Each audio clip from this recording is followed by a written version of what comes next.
Hello everyone, welcome back. So हमने last video में थोड़ा इंट्रोडक्शन देखा था ट्रायंगल्स चैप्टर का।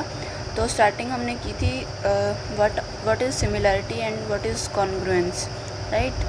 तो हमने similarity of any two polygons देखा पड़ा था अभी लास्ट वीडियो में, और इस वीडियो में हम करेंगे सिमिलैरिटी ऑफ ट्रायंगल्स और उसकी कुछ प्रॉपर्टीज़ हैं, उस पर एक दो थ्योरम्स करेंगे in this video, right? So let us start with the definition कि जब दो ट्रायंगल्स सिमिलर होते हैं तो वो कौन कौन सी कंडीशंस ट्रू कर रहे होते हैं। So two triangles are similar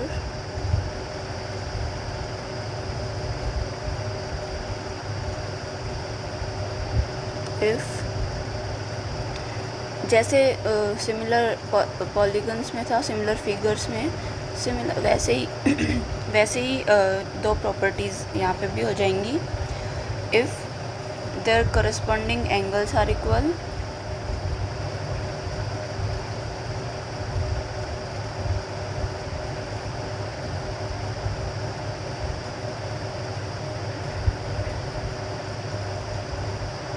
and second property क्या हो जाएगी, their corresponding sides are in same ratio.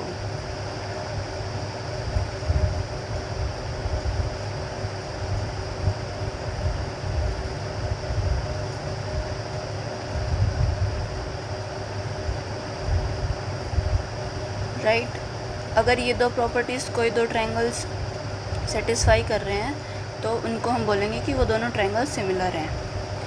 सो अब उससे पहले कि हम आगे की प्रॉपर्टीज़ पढ़ें, एक दो रिज़ल्ट्स हैं, पहले आप वो देख लीजिए और उसके बाद एक एक्टिविटी करेंगे, वो भी आप ट्राई करना, ठीक है। सो फर्स्ट रिज़ल्ट इज़, ये रिज़ल्ट नहीं है, मतलब ऐसे नाम दे दिया गया है ट्रायंगल्स को। If corresponding angles of two triangles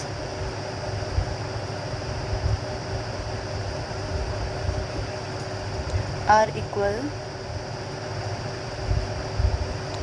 then they are known as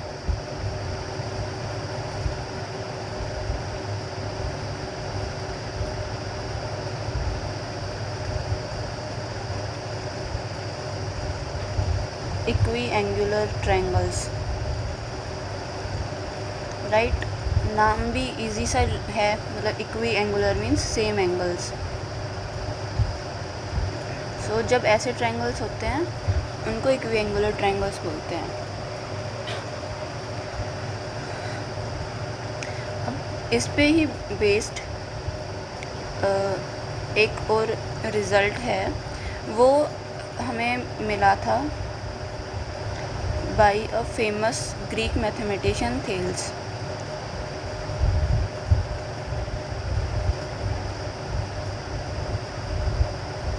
What does it say?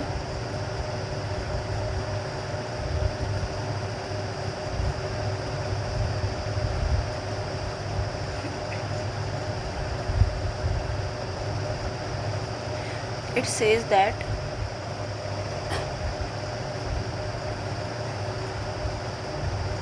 the ratio of any two corresponding sides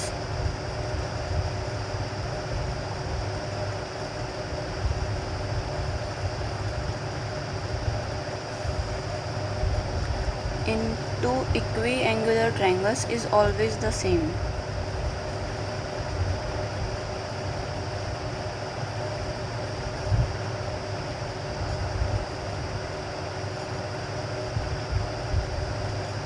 means ये जो सेकंड प्रॉपर्टी है ये अपने आप ट्रू हो जाएगी अगर पहली वाली प्रॉपर्टी ट्रू है कि नहीं दो ट्रायंगल्स में, राइट।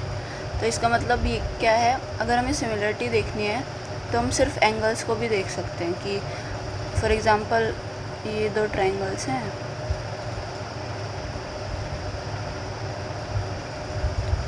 राइट। हमने बोल दिया कि ये सेम एंगल्स हैं, ये ए है तो ये भी ए है, ये बी है तो ये भी बी है, और ये सी है तो ये भी सी है। पर ये हमेशा ध्यान रखना कि इनका सम 180 होना चाहिए हर ट्रायंगल के एंगल्स का। सो ये हमने बोल दिया कि ये जो एंगल्स हैं ये सेम है। तो ये जो थेल्स ने ये जो रिज़ल्ट दिया था, इसके अकॉर्डिंग हम क्या बोल सकते हैं। फॉर एग्ज़ाम्पल ये ABC ट्रायंगल है, ये DEF ट्रायंगल है। Then what we can say is AB upon BC किसके इक्वल होगा, DE अपॉन EF के equal. Similarly BC upon AC किसके इक्वल होगा, EF अपॉन DF के इक्वल। ऐसे किन्हीं भी दो साइड्स का रेशो आप ले लो करस्पॉन्डिंग ट्रायंगल्स में, then it will be same, right. Now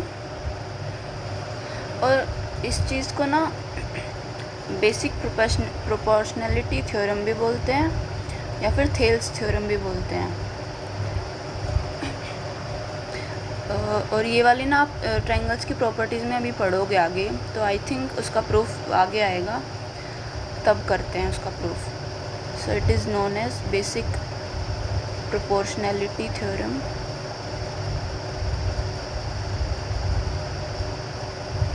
और थेल्स थ्योरम, बिकॉज थेल्स ने ये स्टेट की थी।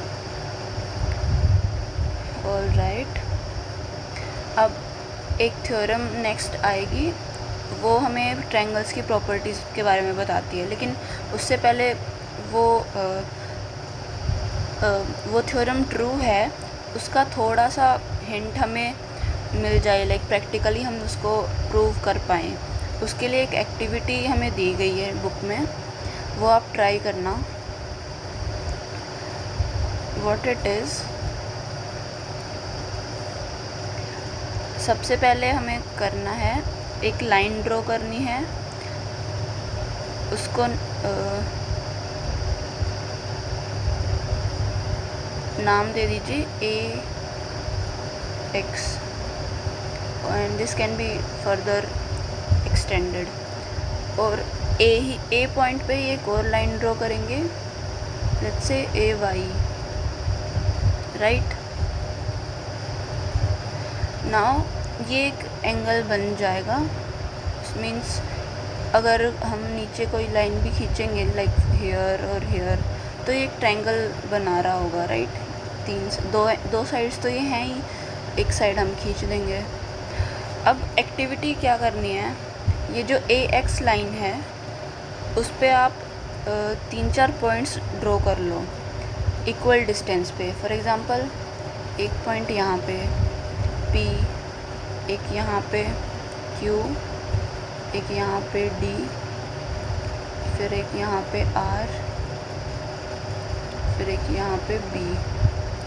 ये ज़रूरी नहीं कि ये BX भी सेम हो, फ़िलहाल के लिए हम इसको थोड़ा दूर ही रखते हैं।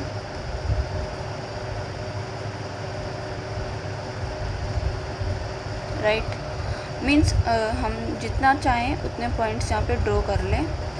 सो 4-5 पॉइंट्स हो गए तो हमारे पास देखो ये इक्वल लेंथ्स पे हैं, ये हमें गिवन है कि फॉर एग्ज़ाम्पल ये भी 1 सेंटीमीटर है, this is also 1 centimetre, this is also 1 centimetre, like that.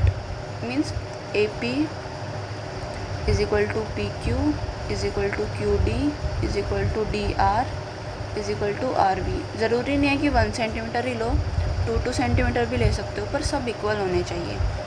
अब नेक्स्ट स्टेप क्या करोगे, इस B पॉइंट से इस AY पे कोई एक लाइन ऐसे ड्रॉ कर लो, कहीं भी सीधी, थोड़ा टेढ़े, या इस साइड कहीं भी कर सकते हो, राइट। पर एक बार जो कर ली उसको रखो।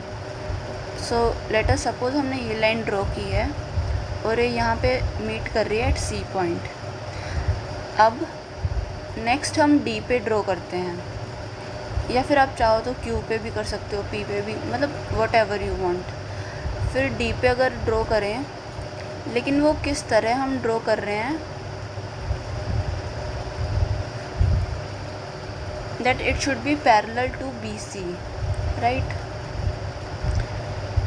It does not look parallel, right. अभी आप मान लो कि जो DE है वो पैरेलल है टू BC। इस चीज़ को हम कैसे डिनोट करते हैं? DE is parallel to BC, right? तो यहाँ तक आपका काम है, ये वाली एक्टिविटी आपको करनी है। ऐसे पॉइंट्स इक्वल डिस्टेंस पे ड्रॉ करो, फिर किन्हीं दो पॉइंट से पैरेलल लाइंस खींचो जो AY पे मिले।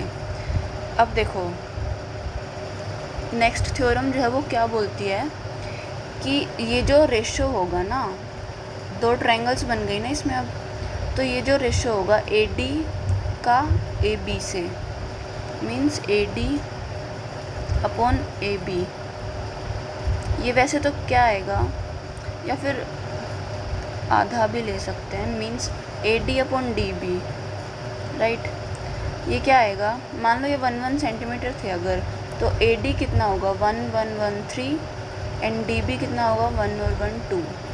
सो ये रेशो आ रहा है 3/2। तो हमारी थ्योरम क्या बोलती है, अगर इस तरफ का रेशो, साइड्स का रेशो 3/2 है, तो ये जो हमने पैरेलल लाइन ड्रॉ की है ना, ये भी इस लाइन को सेम रेशो में कट करेंगी, मीन्स AE अपॉन EC का भी रेशो सेम होगा,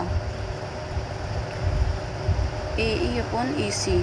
और आपकी एक्टिविटी यही है, योर एक्टिविटी, कि आपको ये स्केल से मेजर करके फिर देखना है।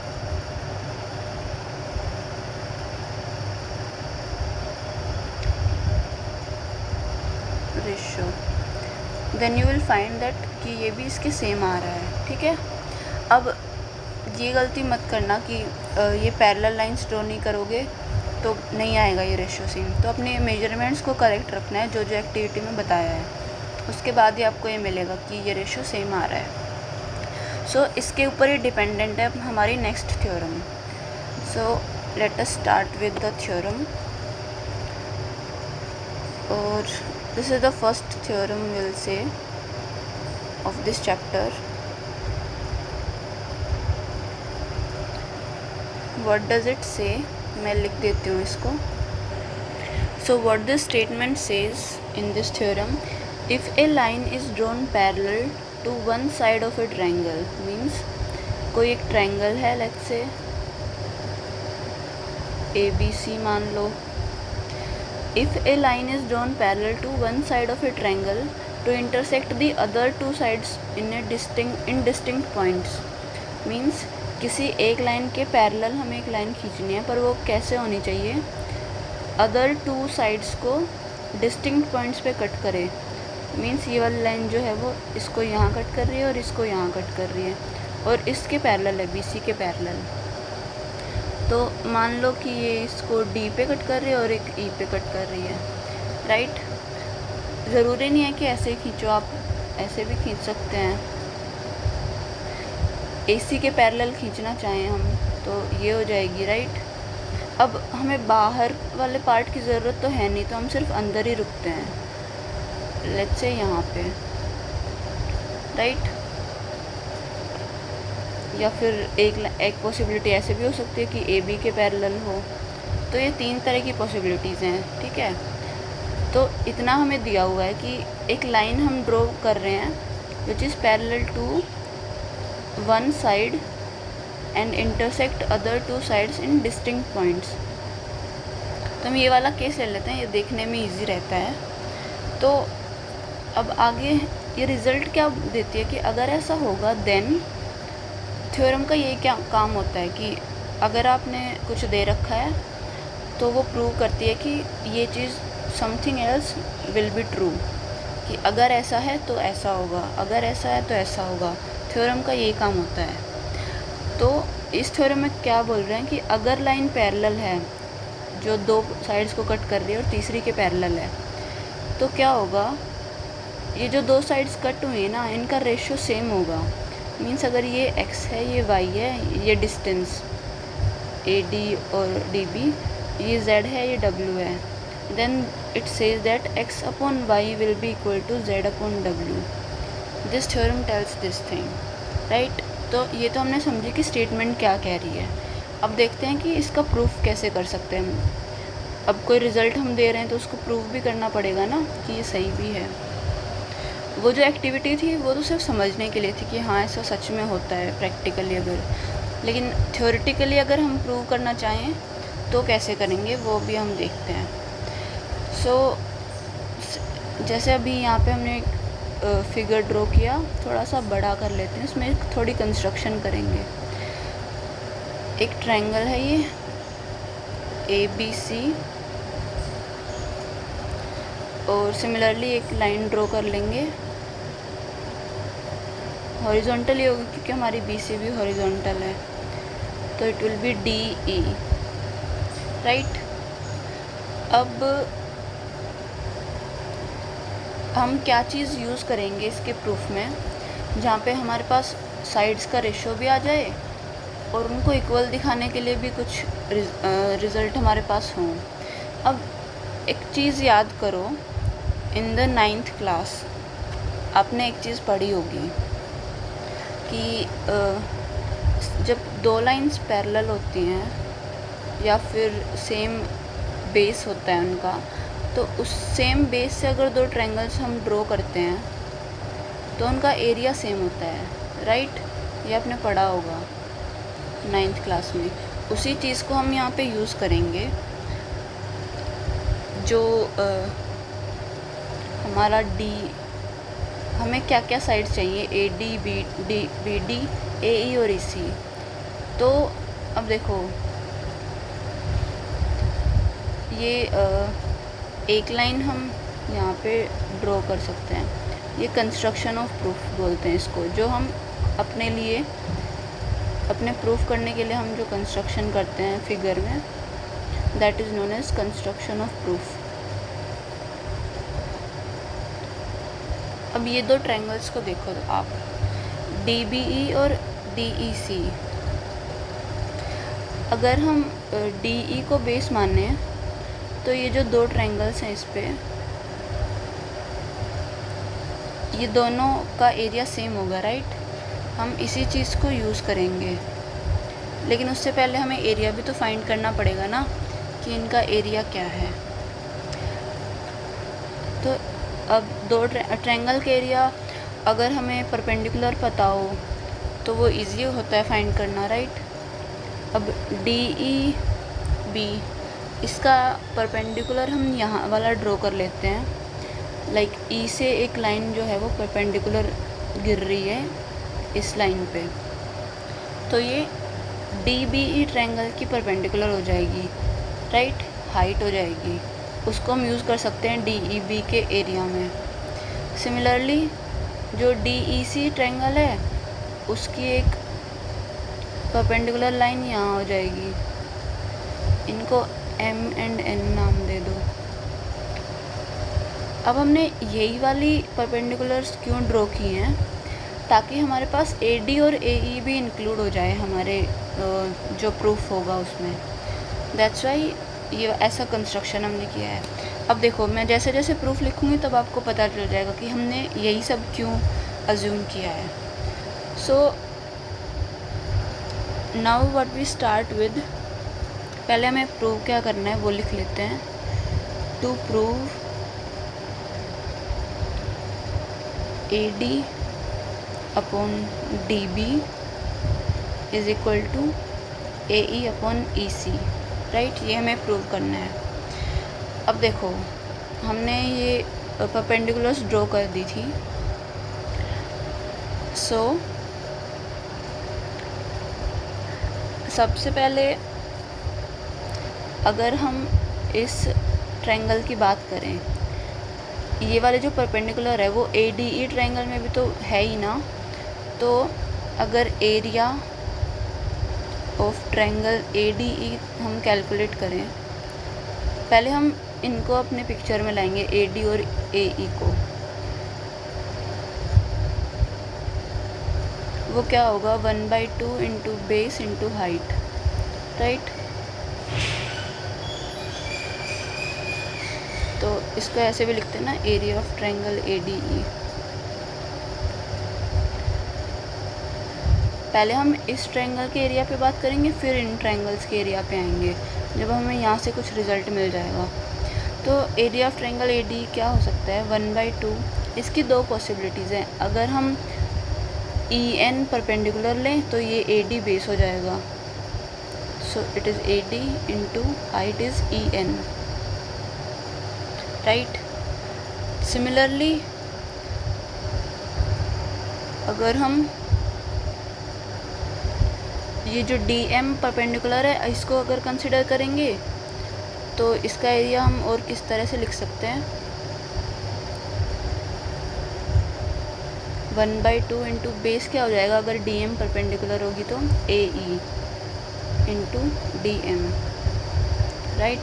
अब देखो इसमें AD और AE तो आ गई, बस EN और DM एक्स्ट्रा है। अब इनको हटाने के लिए हम क्या करेंगे,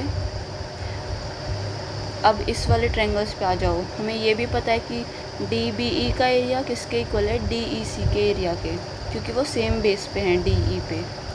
तो एरिया ऑफ ट्रायंगल DEB क्या होगा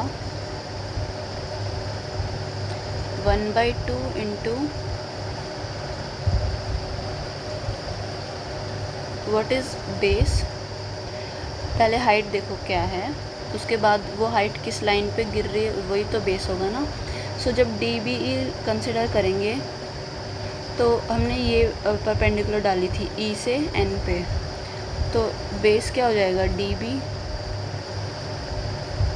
क्योंकि अगर ये ट्रायंगल है हमारे और ये परपेंडिकुलर लाइन है, राइट। तो ये परपेंडिकुलर BD पे कर रही है ना, क्योंकि अगर इसको एक्सटेंड करेंगे तो वो उसी लाइन पे आएगी। So that's how we find base and height in such triangles.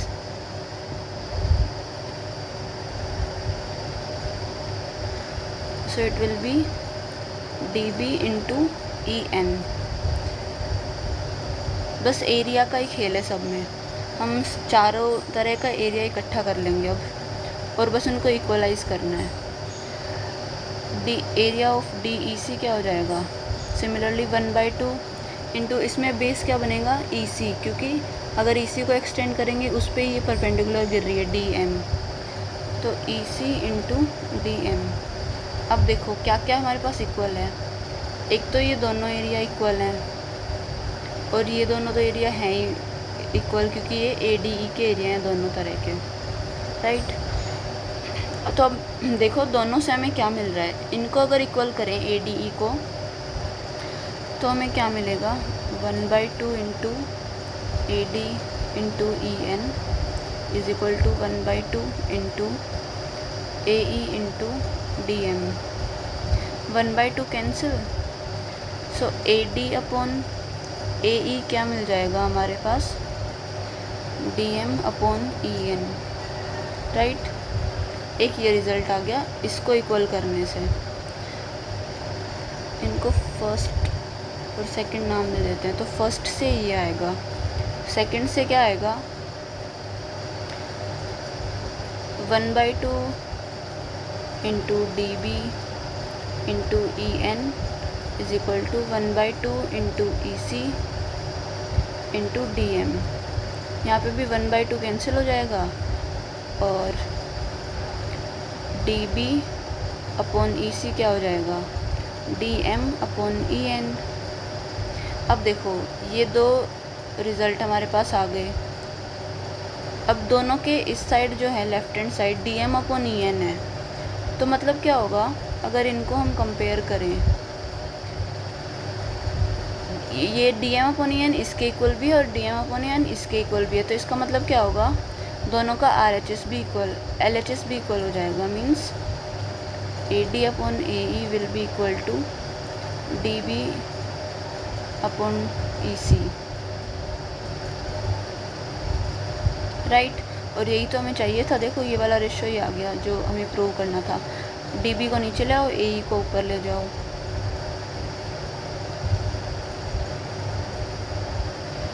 सो यही हमें प्रूव करना था, राइट। एक बार फिर से देख लो मैं क्या किया है। अगर रिवर्स डायरेक्शन में जाके देखें तो अच्छे से समझ आ जाएगा। हमें ये रेशो सेम लाने थे, इसलिए हमने कुछ एरियाज़ को कंपेयर किया जहाँ जहाँ ये वाली साइड्स इंक्लूड हो रही हैं, और उनको इक्वल करके कैंसिल करके कुछ ना कुछ कंपेयर करके आ गया। अब एरिया जो जो इंक्लूड हो रहे थे उनको हमने पिक्चर में लाने के लिए हमने एक तो ये EN परपेंडिकुलर ड्रॉ की थी और एक DM परपेंडिकुलर ड्रॉ करी थी, ताकि ये वाली परपेंडिकुलर ADE में भी इंक्लूड हो जाए और DBE और DEC में भी इंक्लूड हो जाए। So that's why we made such constructions. So ये वाला एरिया तो सेम ही ट्रायंगल का है इसलिए इक्वल हो जाएगा, लेकिन हाइट और बेस अलग अलग लिए हैं, उनसे एक रिलेशन आ गया था हमारे पास।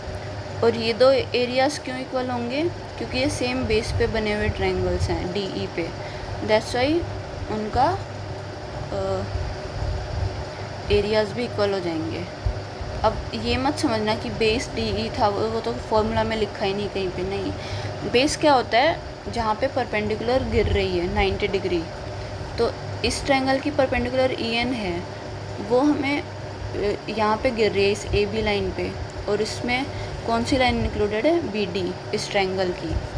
That's why we took BD, okay, and then we compared and then we got our result. So this theorem was about the ratio of sides will be same अगर एक पैरेलल लाइन ड्रॉ की गई है third side के। All right. अब maths में ना एक बहुत ही बढ़िया कॉन्सेप्ट होता है कन्वर्स स्टेटमेंट ट्रू है या नहीं वो देखने का। मीन्स मैं क्या बोल रही हूँ, जैसे कोई थ्योरम मैंने बोला था कि क्या बताती है कि अगर ऐसा हो रहा है तो वैसा भी होगा।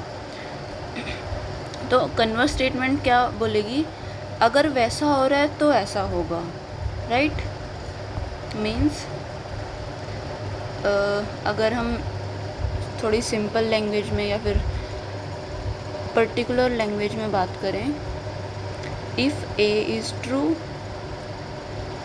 मतलब कोई भी स्टेटमेंट है A, then B is true. मान लो ये वाली चीज़ सही है, मतलब ये कोई थ्योरम है, तो इसका कन्वर्स स्टेटमेंट क्या होगा, और फिर हम वो भी चेक करते हैं कि कन्वर्स स्टेटमेंट ट्रू है या नहीं है। If B is true then A is true.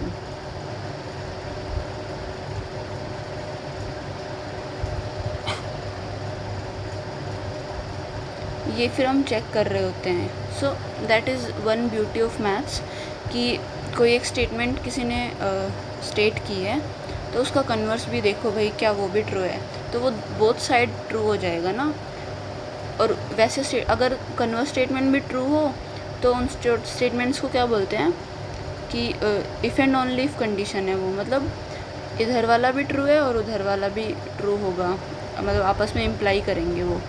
Means A if and only if B, कि जब जब A ट्रू होगा तब तब B भी ट्रू होगा, और उल्टा भी होगा, जब जब B ट्रू होगा तब तब A ट्रू होगा।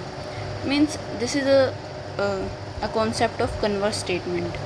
तो अभी हमने थ्योरम में क्या पढ़ा था कि अगर ये जो लाइन खींची है हमने ये पैरेलल है, then ratio of sides will be same. ये था रिज़ल्ट इस थ्योरम का कि अगर लाइन पैरेलल खींची है तो रेशियो सेम होगा। तो इसका कन्वर्स स्टेटमेंट क्या होगा, अगर रेशियो सेम है तो क्या लाइन पैरेलल होगी, राइट। ये हमें अभी चेक करना है।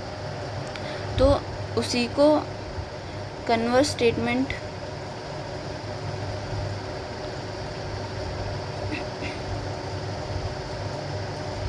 ऑफ थ्योरम 1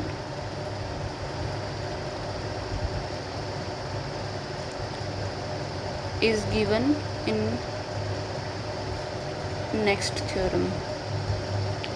तो वो भी ट्रू होता है, राइट, उसको हम अभी प्रूव कर लेंगे। और जो कन्वर्स स्टेटमेंट है ना वो मोस्ट ऑफ द टाइम एक सिमिलर टेक्निक से प्रूव होती हैं, वो अभी हम देखेंगे इसमें। सो उसका कन्वर्स स्टेटमेंट हम लिख लेते हैं पहले, फिर देखेंगे कि वो ट्रू है या नहीं है। So what will be the converse of above theorem? If a line divides, तो अब यहाँ पे पहले ये आ गया ना कि रेशियो सेम है। If a line divides any two sides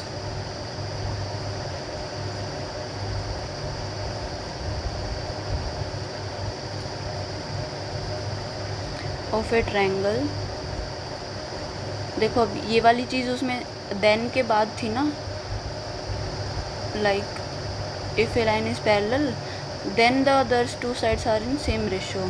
ये जो देन के बाद वाली लाइन है अब ये पहले आ गई है। If a line divides any two sides of a triangle in same ratio,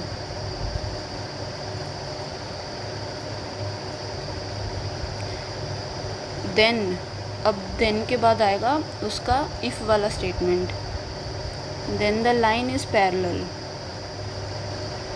to the third side.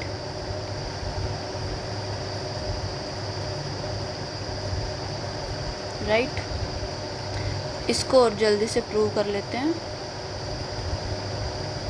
तो इसका प्रूफ हम किस तरह से करेंगे? देखो उसमें हमने क्या किया था, जो इफ़ में दिया हुआ था वो हमने मान लिया था कि वो ट्रू है, और हमने देन वाला स्टेटमेंट प्रूव किया था। राइट, मतलब इसमें हमें पैरेलल लाइन दी हुई थी, मतलब ये हमने पैरेलल मानी थी, है ना। तभी हम ये बोल पाए थे कि ये सेम बेस पे दो ट्रायंगल्स बनाए हैं एंड ऑल दोज थिंग्स। तो अभी हम क्या करेंगे, हमें क्या दिया हुआ है कि divides any two sides of a triangle in same ratio, ये हम मान के चलेंगे और हमें प्रूव करना होगा लाइन पैरेलल है थर्ड साइड के। तो सिमिलरली एक ट्रायंगल ड्रॉ कर लेंगे, लेट्स से ABC, और फिलहाल के लिए मान लो कोई भी लाइन है, हमें नहीं पता वो पैरेलल है या नहीं। ये लाइन हमने DE ड्रॉ कर ली और हमें गिवन क्या है, AD upon DB is equal to AE upon EC, ये हमें गिवन है। राइट, और हमें प्रूव क्या करना है, DE is parallel to BC।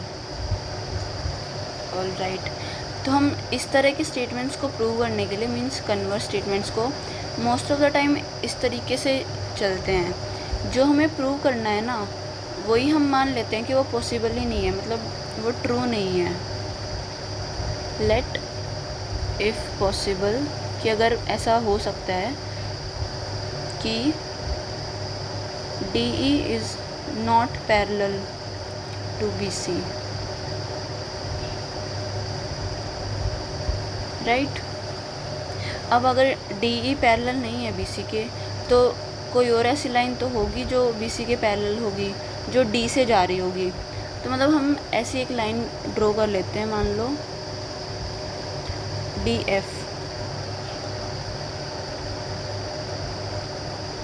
So let DF be a line parallel to BC। Right,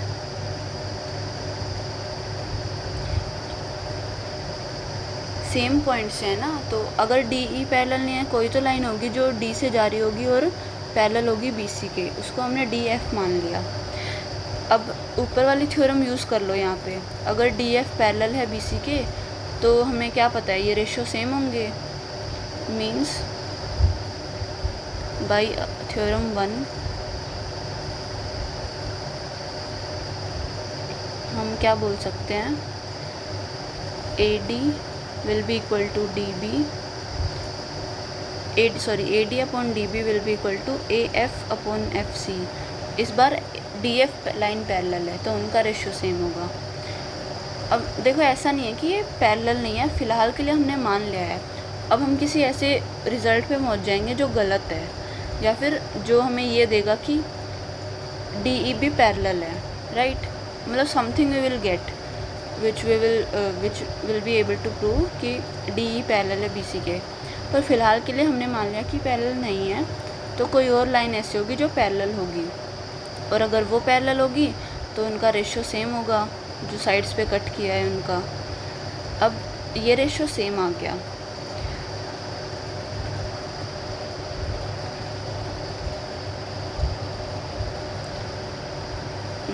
now what we do, हमें एक चीज़ ये गिवन है 1 मान लो, इसको 2 मान लो। अब कंपेयर करो 1 और 2 को।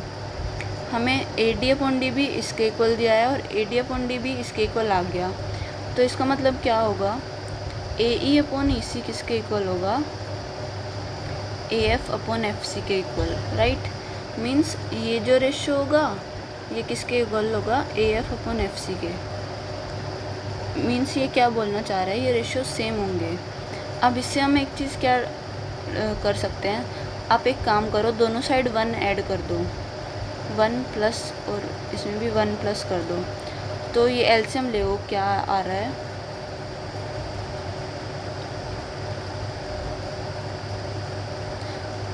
ये हम 1 क्यों ऐड कर रहे हैं अभी आपको पता चलेगा। EC प्लस AE आ जाएगा यहाँ पे, और इधर क्या आ जाएगा, AF प्लस FC/FC, राइट। अब यहाँ पे देखो, ध्यान से देखो, EC प्लस AE क्या है, EC प्लस AE, पूरा लाइन AC बन रहा है ये तो, है ना। तो ऊपर AC आ गया, नीचे EC, और इस साइड भी क्या होगा, AF प्लस FC, वो भी AC बन रही है, AF प्लस FC, ये भी पूरा लाइन AC बना रहा है। तो यहाँ भी क्या हो जाएगा, AC/FC। अब दोनों साइड AC न्यूमरेटर में है और वो रेशो इक्वल है, या तो कैंसिल कर दो या फिर सीधा बोल दो कि EC will be equal to FC। Means ये लाइन और ये लाइन और ये लेंथ दोनों इक्वल आ रही हैं। इसका मतलब क्या है, ये तभी पॉसिबल हो सकता है, only true if E and F are same point। ये एक कॉमन सेंस बोल सकते हैं हम, right.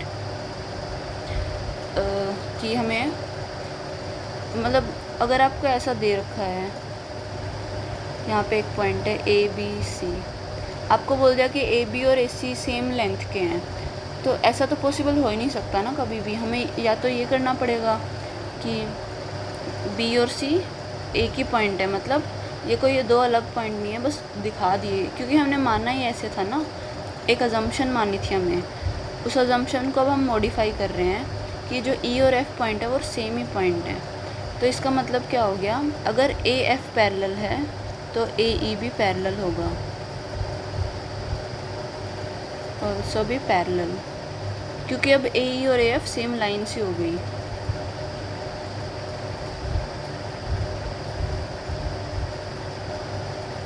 As now AE is equal to AF, why? Because E and F are same points।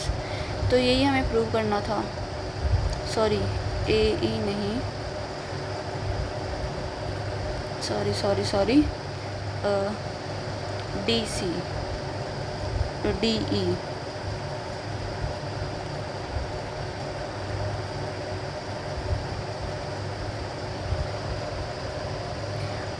AE और AF भी सेम होंगे, पर हमें तो ये चाहिए ना DE और DF। अगर E और F सेम पॉइंट हो जाएंगे, मान लो यहाँ पे आ गया दोनों पॉइंट्स, तो DE और DF सेम होंगे ना, और वो पैरेलल हो जाएंगे BC के। So this was the converse statement of above theorem, और ये भी ट्रू होती है, राइट। अब इस पे कुछ एग्जांपल्स हैं बुक में, एक्सरसाइज में क्वेश्चंस हैं, वो या तो आप ट्राई करना, वरना मैं towards the end of chapter questions का भी एक वीडियो बना दूँगी। All right then, till now for this video it ends here. Thank you and bye bye.